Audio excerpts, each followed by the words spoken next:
All right, get ready for a deep dive, everyone. We've got a ton of material on Malaysian biotech and aquaculture to go through today. Notes, articles, even webinar transcripts. That's like it's a lot. Yeah, we'll be talking about everything from smart farming and the ethical side of some of these fish breeding practices to the king of the river fish, the Empiro.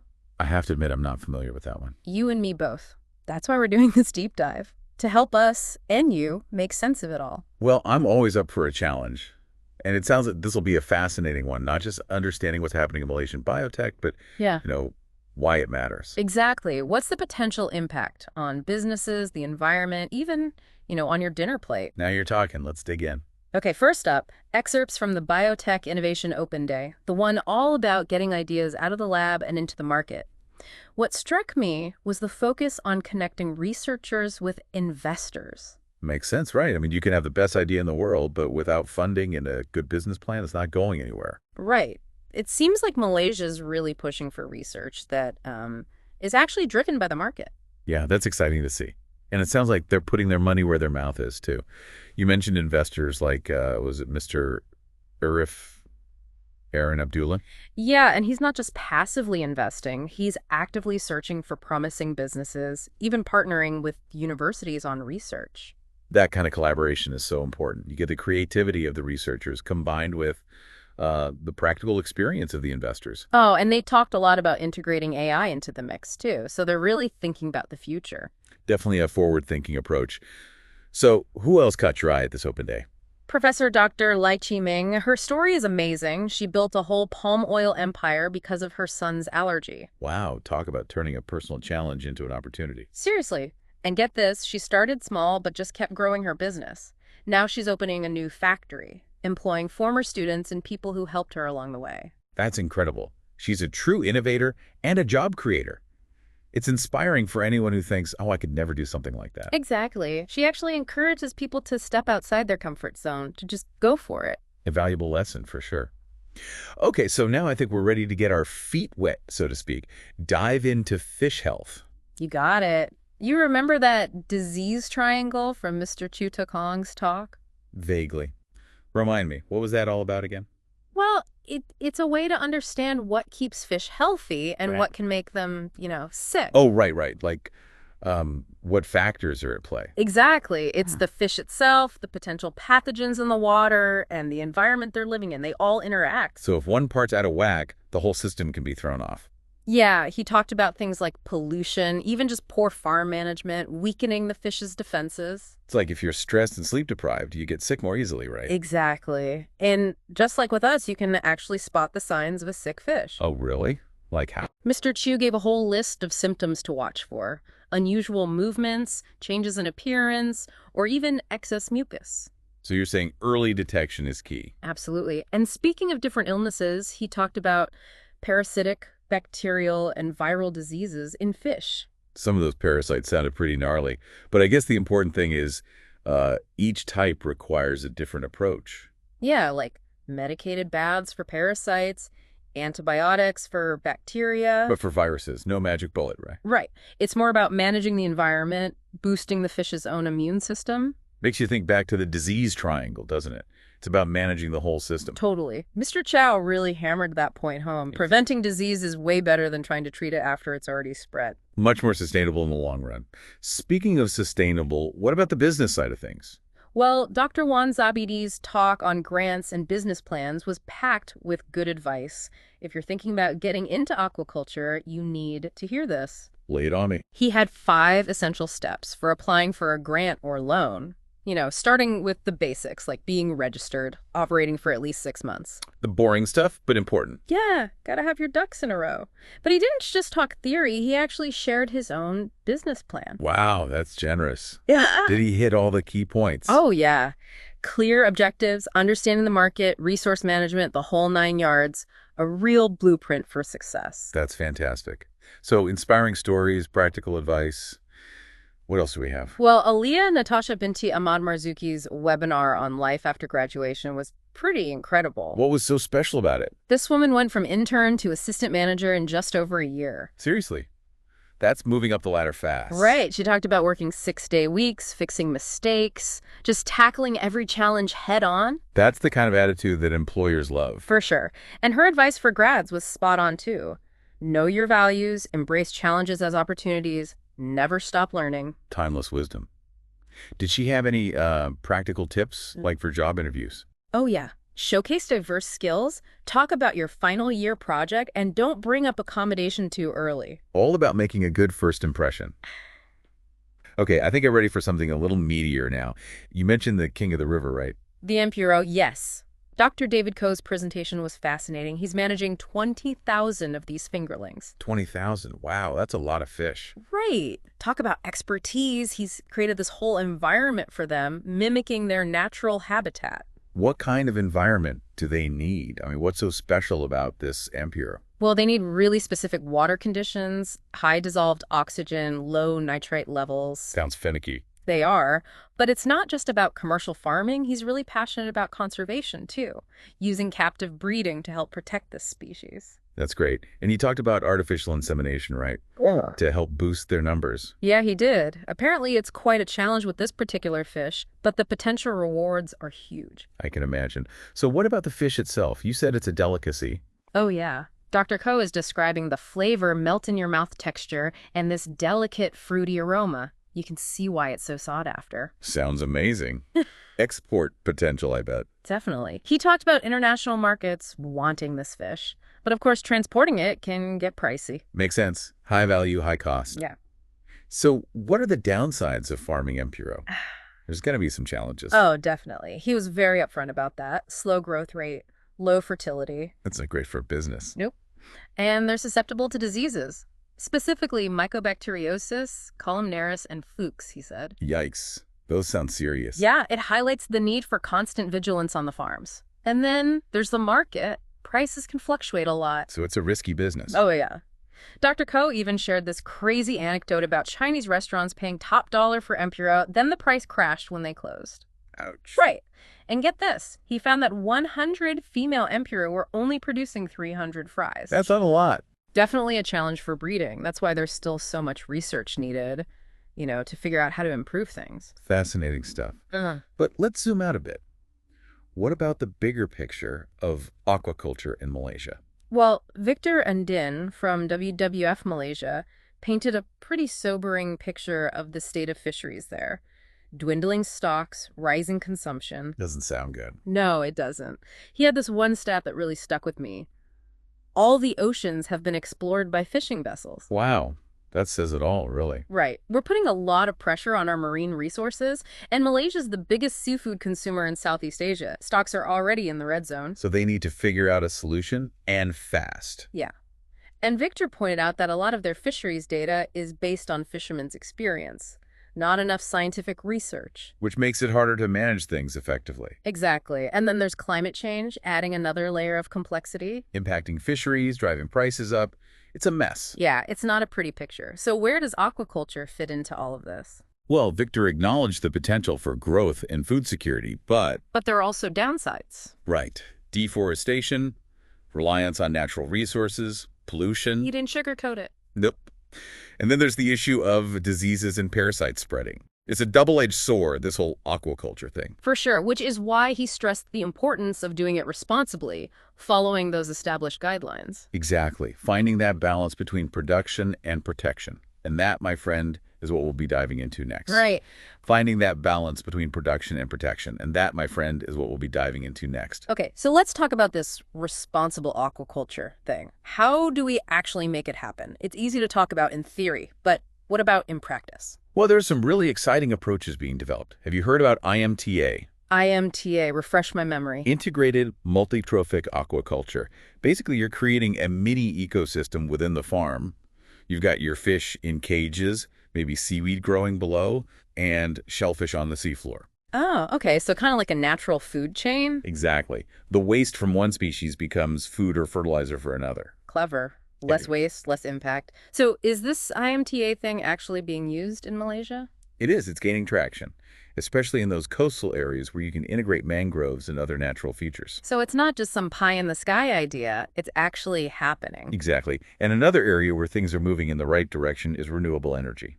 Oh, right. I bet solar panels and wind turbines are popping up all over those farms. You bet they are. Malaysia's got plenty of sun and wind, so it's good for the environment and can save farmers money in the long run. Yeah, makes sense. Sustainable and profitable. Win-win. What about other innovative approaches? Well, there's a trend towards using more natural, biodegradable materials for the farm infrastructure itself. Really? Like what? Some farms are switching from plastic netting to bamboo or other natural fibers for their cages and using clay or locally sourced materials instead of concrete. So it's like a blend of traditional knowledge and modern technology. Exactly. Working with nature, not against it. Okay, before we go any further, I wanted to circle back to something that really piqued my interest. This whole Frankenfish debate. Ah, yes. The grouper hybridization. It's definitely a controversial topic. Can you give me the SparkNotes version? I'm still not entirely clear on what it's all about. Sure. Basically, it's about crossbreeding different grouper species to create hybrids with desirable traits. Faster growth, disease resistance, things like that. So like breeding the perfect fish. In a way, yeah. From a business standpoint, it's attractive, But there are ecological concerns. Exactly. What if these hybrids escape and interbreed with wild populations? Could disrupt the natural gene pool. That's what I was thinking. And maybe they outcompete native species or bring new diseases. All valid concerns. We need more research to understand the potential risks and benefits. It's all about weighing those risks against the potential rewards of technology and having the right regulations in place. Absolutely. We need to be cautious and make sure we're not causing unintended harm to the ecosystem. Okay, so we've talked about some promising developments, but there have to be challenges, right? What are the biggest hurdles for sustainable aquaculture in Malaysia? Well, one of the biggest is simply a lack of awareness. Some farmers still see these responsible practices as too expensive or too complicated. It's hard to change people's minds, especially when it comes to how they do business. True. That's why education and outreach are so important. Showing farmers that these sustainable practices can be both good for the planet and good for their bottom line. And what about consumers? Do we have a role to play here? Absolutely. Consumer demand can drive change. When people choose sustainably sourced seafood, it sends a message to the industry. So we vote with our wallets, so to speak. Exactly. And then there's research and development. We need more investment in finding sustainable alternatives to traditional fish meal. And ways to manage diseases without overusing antibiotics, right? Right. That's crucial. And let's not forget about the role of government. They need to create policies that encourage responsible aquaculture. It sounds like it's going to take a village to make all this happen. It will, but the good news is there's momentum building. People are starting to realize that sustainable aquaculture isn't just a nice idea, it's a necessity. That's encouraging. So what are the key takeaways you want our listeners to remember? Well, first off, aquaculture itself isn't the enemy. It has the potential to be a really valuable source of food. But it has to be done responsibly. Exactly. And that means making conscious choices, adopting sustainable practices, and always looking for ways to minimize our impact. And it's not just up to the big companies. We can all make a difference, even with the choices we make at the grocery store. Every little bit counts, whether it's choosing sustainably sourced seafood, supporting the right policies, or just spreading awareness. It's about realizing that we're all connected and our actions have an impact. And shifting our mindset from taking from the planet to giving back. Well said. So it's not just about what we eat, it's about how we think. Precisely. Responsible aquaculture is about creating a food system that works for everyone. The fish, the farmers, the consumers, and the planet. I like that. A food system that works for everyone. Okay, so we've covered a lot of ground today. From the science of fish health to the economics of sustainable farming, the ethics of breeding practices, and the role of technology. It's been a whirlwind tour. It has, but I think it's important to look at the big picture. And speaking of big picture, there's one topic I wanted to dig into a little deeper. The issue of survival rates in aquaculture. Ah, yes. That's a fundamental one. If your fish aren't surviving, nothing else really matters. Right. So what determines whether those fish thrive or not?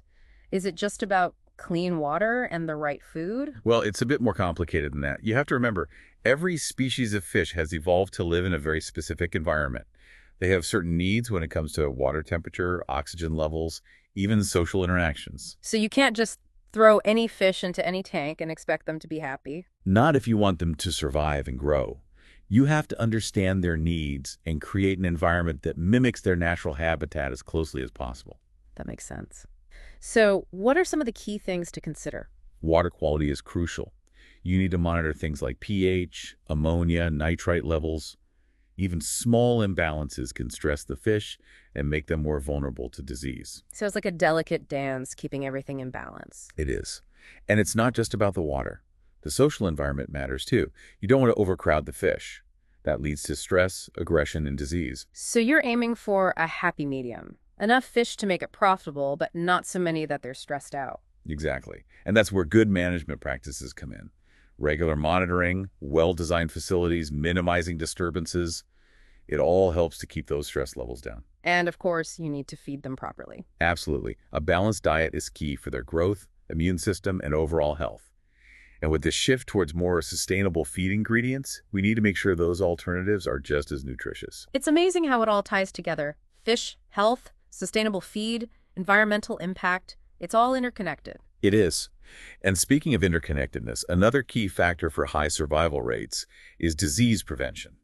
Well, yeah, that seems obvious. But how do you actually prevent diseases in a fish farm? Biosecurity is the first line of defense.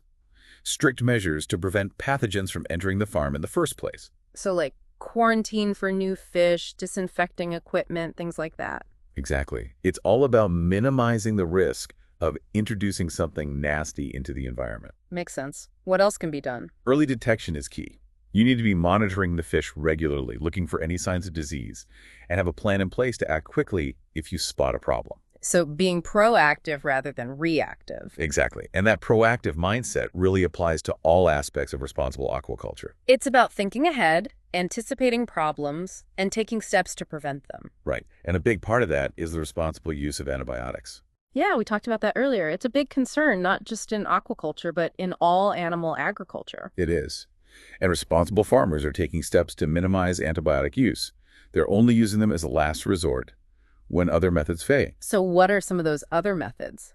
Well, improving nutrition can help boost the fish's immune systems, making them less likely to get sick in the first place. And there's growing interest in using vaccines for fish. Wait, vaccines for fish? Is that really a thing? It is. And it's becoming more common. And there's also research being done on using probiotics. Those are beneficial bacteria that can help improve gut health and boost the fish's natural defenses. Interesting. So there are a lot of different ways to keep those fish healthy without relying on antibiotics. Exactly. And ultimately, that's the goal, to produce high-quality seafood while also protecting the environment and the health of both fish and humans. It's a win-win-win, really. Healthier fish, healthier planet, healthier people. Precisely. And high survival rates benefit everyone involved. It means more efficient and profitable farms, less pressure on wild fish stocks, and a more sustainable food system overall. It's a reminder that doing things the right way, treating those fish with care and respect, is not only the ethical choice, it's also the smart choice. Couldn't have said it better myself. Okay, so I think we've covered a lot of ground in this deep dive. We've looked at innovation, talked about the challenges and sustainability, and really dug into the nitty-gritty of fish health and survival rates. We have. It's been a comprehensive exploration, to say the least. It has. And I hope our listener has found it informative and, well, maybe even a little bit inspiring. Inspiring to think about how we can do things better, how we can create a food system that truly works for everyone. Well said. Precisely. And high survival rates benefit everyone involved.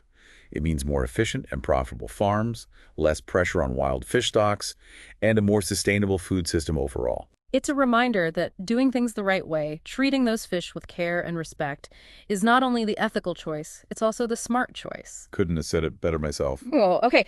So I think we've covered a lot of ground in this deep dive. We've looked at innovation, talked about the challenges of sustainability, and really dug into the nitty-gritty of fish health and survival rates. We have. It's been a comprehensive exploration, to say the least. It has, and I hope our listener has found it informative and, well, maybe even a little bit inspiring. Inspiring to think about how we can do things better, how we can create a food system that truly works for everyone. Well said.